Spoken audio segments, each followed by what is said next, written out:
Two drifters off to see the world. There's such a lot of world to see. You know, I think it's so weird because, like, you know, I don't know, to not lecture on an event like, to not lecture on something that occurred feels like I'm avoiding a pink elephant in the room, and that's so much what the work is about. But it's you know, it's a lot. But I'm going to just, I guess I'm going to talk about it, but I'm going to talk about it in a way that has, I'm going to tell you 4 quick stories. If I get, I'm going to probably get, I'm not totally going to start crying. I knew it. God damn it. Anyway. Because they also have to do with people that my life is touched by and are a significant part of my life and part of teaching here. So I just want to tell you quick 4 stories that I think in many ways help us get our head and our hearts around tragedy and how to move through it and feel through it. So yesterday, I was at Lindsay's show, and Becca was there, and she and I were talking, and she was talking about relationships and how, you know, when we embark on something with someone that we're dating or in love with, we have a choice. We choose.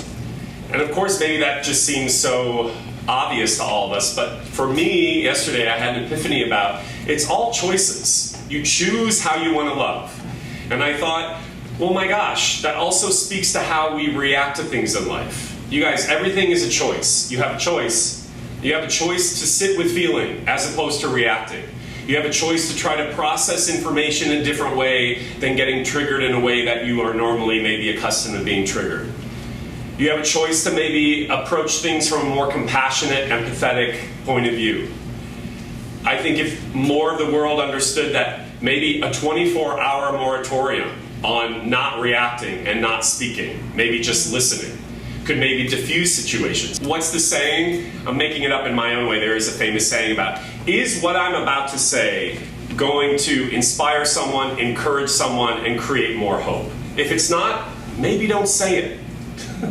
Can you imagine how quiet our world would be if we just didn't say anything?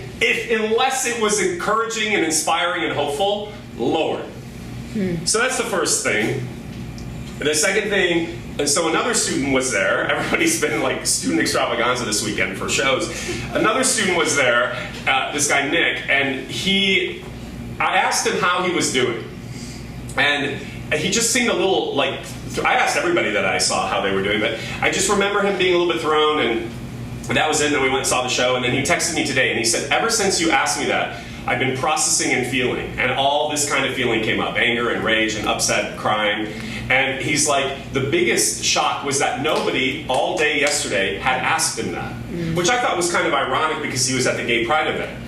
But then I thought, well, it's not really ironic because none of us really know how to feel and to talk about feeling, especially when it's so weird and so tragic and uncomfortable. So if we pretend to not talk about it, if we act like it doesn't happen, then we think the feeling is just going to go away. But sure enough, so he texted me, and I started crying, and then he was texting me, this was like a couple hours ago. And so then I had to call him, and then we were bawling together. And I was like, I'm so glad you shared that, because I also felt the same way yesterday. I was out in the world with people, and I myself felt a little bit uncomfortable. I was like, they're all going to think I'm crazy if I just keep crying about it. And yet I realized, like, listen, people, you have feeling about things. If you're an empath, you have feeling. You must have feeling about these things that occur. They're not to other people. Even if you are not directly associated with tragedy, there is something called collective consciousness. If you don't even understand that, it's just a primal reaction to being on a planet that's spinning in outer space, and we are all on a human journey. So to act like it's not your thing is actually in denial of the DNA of who we are. You're empath. You're an empath. To act like I can continue on like normal is actually not really negotiating with something that's going on. So I thought that was really fascinating to me, and allowing ourselves to gently be with things that do not have to be defined. So if you had a reaction to what occurred, and it can be specific about the stories we heard or the personalness of it, It can also be okay with just having a release without having to identify it or define it.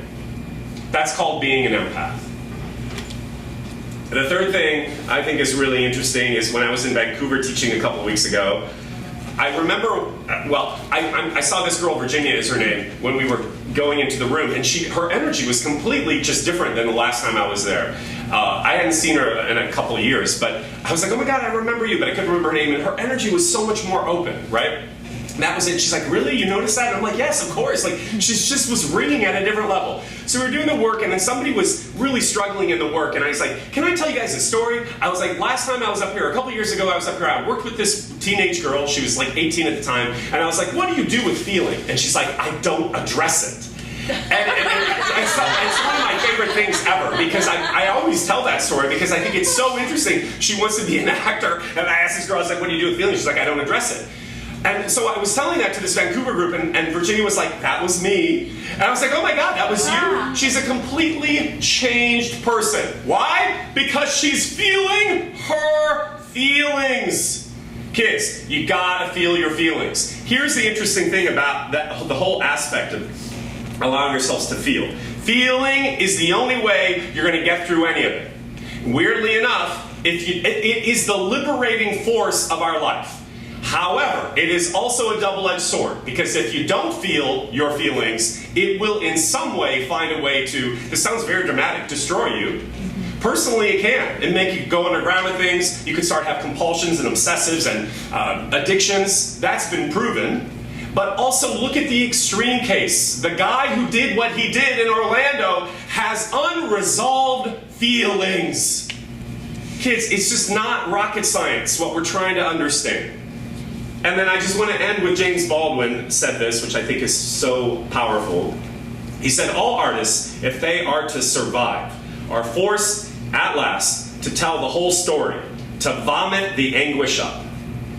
You know, catharsis comes from the Greek word to purify.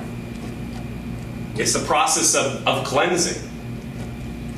So the expression of it, the release of it, the sharing of it becomes a restorative, transformational, redemptive act.